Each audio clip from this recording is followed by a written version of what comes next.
Welcome to the official YouTube channel for the Colin Cowherd podcast. Go on, hit the subscribe button. There you go, right down there. If you want to be among the first to hear my weekly takes, NFL, college football, more, right there.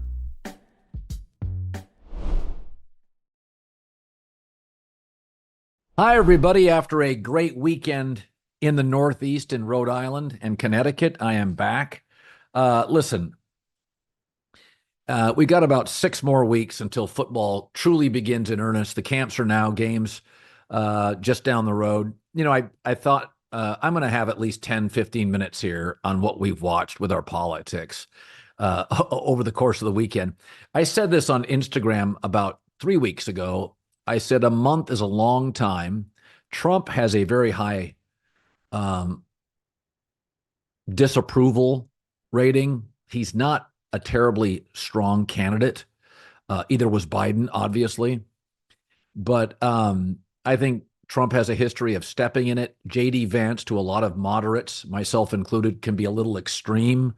So I think there's a lot of people out there that could change their mind in the next 3 months. Kamala Harris, I have no idea. The problem with Kamala Harris, go back to the 2020 primaries. For whatever reason, people just don't like her. Too much word salad, inauthentic. There's some private things in her past which are a bit turbulent. I'm not real judgmental on that stuff. I actually think the Democrats have an excellent bullpen. They're not terribly well known outside of their region. You know, Gavin Newsom is considered too slick. I'm not insecure on that stuff. A good-looking guy who's articulate doesn't bother me. It's like when Oprah years ago decided to lose weight and her ratings went down. Housewives felt out of touch, that she didn't relate to them. That was according to research. I'm okay with a guy that's smarter than me, better looking than me. But Gavin Newsom is easy to marginalize, even though California's economy is robust, even though California's got advantages over the rest of the country. You can put videos all over the internet of our homeless issues. I mean, if you were homeless, where would you live? You get treated better here, and the weather's Mediterranean. I don't think he has a great deal of electability. I think there's a stigma. He's just a little too pretty, and I think that turns the Midwest and Southern voters off. Pete Buttigieg, I think Pete Buttigieg is awesome. The guy speaks like 6 languages, 7 languages. He's a Rhodes Scholar, incredibly articulate, thoughtful. But again, he's gay in America. Are we ready for that? It's remarkable to me that has to be asked. But for a lot of Americans, moderate to conservative Americans, I guess we have to ask it. Gretchen Whitmer gets a lot done in Michigan. I think the bullpen's fine. Josh Shapiro, governor, really popular governor of Pennsylvania. The bullpen's excellent. But on a national scale, can you introduce them to people? I mean, if you're asking me who I think, forget about easiest route, forget about anything other than what I think are people that would get stuff done and be electable. I would argue that Pete Buttigieg and Gretchen Whitmer, though I don't think they'll be the ticket, would get more done. I think they would get the most done. You know, Gavin Newsom's reputation nationally is, whoa, he's really woke. If you live in California, he pushes back on the wokeism regularly out of Sacramento. This is a very difficult state. I mean, we're bigger than Canada. What's our population? 38 million people. This is not an easy place to govern. California is not. I've lived here 8 years. I feel safe. I feel fortunate. I feel grateful. We have a homeless issue. We have the perfect weather in America. It's not overly humid in the summer. It's not harsh in the winter. Our shoulder months, spring and fall, are very pleasant. Listen, you're not going to get the perfect state. Um, but I think there's a lot of interesting candidates.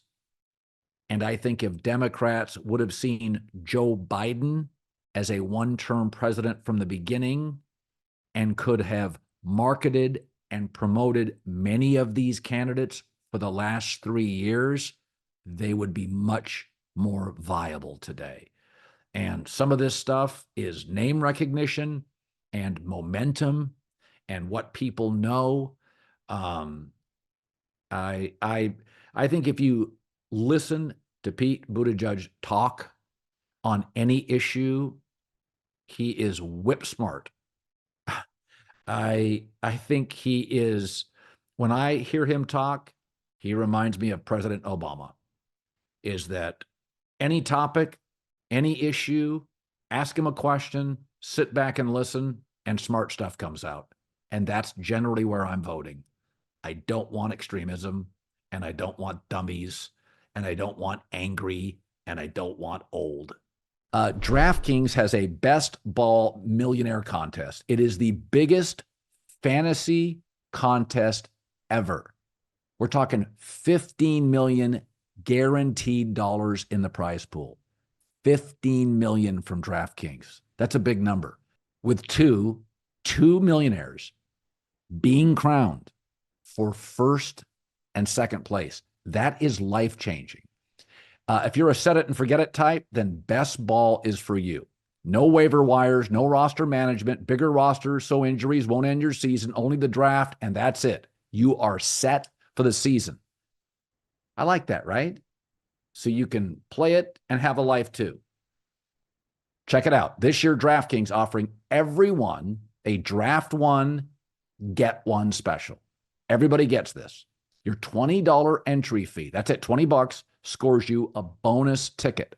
So get ready for the best ball week at DraftKings. Download the DraftKings app. You know, it takes 90 seconds. Put in the code Colin. That's me, Colin.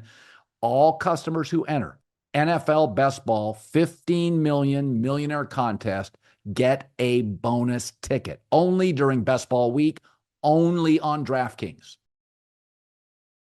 Here's what I've watched, though, that's fascinating. A lot of the smartest opinions I've watched over the last month are people not involved on a daily basis with politics. I mean, Fox News, predictable. MSNBC, predictable. CNN actually has been willing to go after both sides, which is refreshing. And that drives, by the way, liberals tend to believe that CNN is theirs. They're on their team, and CNN has not projected that over the last 3 weeks. As somebody, I feel I'm kind of an independent that leans left socially, right fiscally. I've appreciated CNN's coverage. I think New York Times has been willing to be highly critical of Joe Biden. Again, Democrats tend to think the New York Times is on their side. And I do think the media mostly leans left, with some obvious exceptions. I think both sides, Republicans and Democrats, have shown a willingness to bold up. I think both sides, Republicans and Democrats, have shown an ability to bulldoze democracy. I saw Bernie Sanders get pushed down a hill by the Democrats and Hillary Clinton. I just watched Joe Biden get pushed down a hill. I'm not disagreeing with the result. I mean, think about this. This will be the first time since 1976. This is remarkable. This will be the first time since 1976. Many of you watching, not born, that we'll have a presidential match without a Bush Jr., Sr., a Clinton, Bill or Hillary, or Joe Biden on a presidential ticket. That shit's crazy. You got to go back to 1976 to not have a Bush, a Clinton, or Joe Biden on the ticket as the president or vice president. I'm all for fresh faces, new blood. I'm all for it. I have no idea who the vice president would be. Shapiro out of Pennsylvania, wildly popular. Democrats need to win Pennsylvania. That would probably be a logical choice. I have no idea about Kamala Harris. She's already being marginalized by the right as wildly extreme. Well, I mean, J.D. Vance would favor a national abortion ban, complete and utter abortion ban. That, to me, feels extreme. I tend to be, I'm not libertarian. I think you need government. I'm agnostic. I've said that 1,000 times. I'm agnostic. Most of my friends are much more religious than I am. I'm pro-choice within reason. I think there's a cutoff at 10, 12, 14 weeks, whatever the reasonable cutoff is. But I'm pro-choice. Um, I'm pro-business. I'm anti-extremes. And a lot of the more common sense, thoughtful opinions I've seen over the last month are from non-political pundits. People get into their camps. You got to be kidding me. Politics it's business and sports. It's all about money and power. That's all this stuff is about. Democrats wanted Bernie Sanders to hit the road. He hit the road. Democrats wanted Joe out. You know, the donors dried up. Now they come flush with money in for Kamala Harris. I get it. I'm fine. I don't have to like JD Vance. I don't know much about Kamala Harris. I'm just looking for fresh faces, new blood. That's all I care about. Um, it, it politics, it's interesting because I'm paid to largely watch things, observe things, and have strong opinions. So during the course of the football season, I mean, like Labor Day weekend until about February 25th, I'm locked in on NFL, college football, World Series, and the start of new seasons. The only exception is during a political season.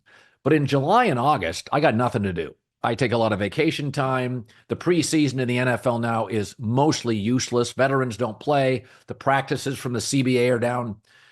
Padded practices have virtually been cut in half. So the NFL preseason used to be something, especially week 3. It's nothing now. A lot of stuff in the summer is niche, which doesn't really drive interest for a large audience, which we're always seeking in my business. But I have watched a ton of political coverage, and it makes me prouder of sports coverage, where I do feel there are a lot of people, perhaps not in the middle, but feel a responsibility to be somewhat moderate in their fandom. I get none of that with politics. I got about 5 people I watch in politics that I trust and respect. After that, and again, I'll say it, I thought CNN, which the left thinks they own, I thought CNN was reasonable. I mean, if you're bitching about coverage, in my career, if somebody's complained about coverage, I know I've said something very close to the truth. People don't get mad if you're wildly inaccurate. They get pissed off when you're accurate. And so the fact that CNN's gotten major pushback, that's a pretty good sign. Because mostly we know that conservatives watch Fox, liberals watch MSNBC. My guess is that Trump will step in it in the next 3.5 months, and this will be a fairly close race. The idea, I think swing voters, if you looked at a couple of the recent studies on swing voters, and I'm more of a swing voter, the big turnoff in this is Trump's sort of authoritarian lean and Biden's age. Well, Biden's age is off the ticket. So I think actually Kamala and preferably Shapiro, to a lot of people, I think they'll make it competitive. Trump's actually very unpopular. He'll step in it. He's gotten better at this time not stepping in it, but he's still Trump. And I think we'll have a very, very close race. I don't think swing voters get talked about much. And I don't think because we're such a tribal nation, they have the impact they used to. But I think it's going to be really close. Today, just based on, I think, Kamala is so unknown, very much a fresh face. How much of an imprint, how much of a footprint can she create in 3 months? It's a lot of work, but she's younger and got more energy, very telegenic. I think it'll be close. I think a lot can happen in 3 months, but I'm interested and I'm going to talk about it.